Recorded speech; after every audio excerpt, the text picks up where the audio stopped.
When people talk about that day, they call it, well, some of them call it lots of different things. The apocalypse, the cataclysm. Some simply call it the attack. Religious types, the ones who felt abandoned by their absent gods in those moments, they call it Judgment Day, a sort of punishment for the world's wicked ways. One particularly poetic title some use is the Day of the Unseen Invasion, though I take umbrage with that one. After all, there were those who knew something was coming. The Reaper known as Kravitz, in his Kingdom of Death, he knew because he could see it all around, choking the astral plane, cutting it off from the rest of the system. He was safe, but only just safe. He needed out. He needed to fulfill his sacred duty back in the living world. And so, in that place, filled with those who'd profaned the laws of life and death that he swore to uphold, the Reaper known as Kravitz struck a deal. The medium Paloma saw it too, in a manner of speaking.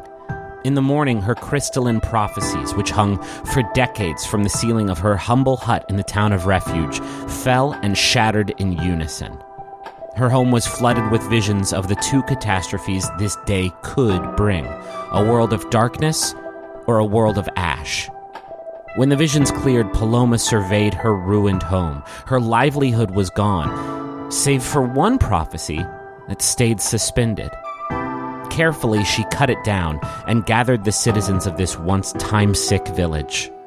They would travel east to the time and place where they were required.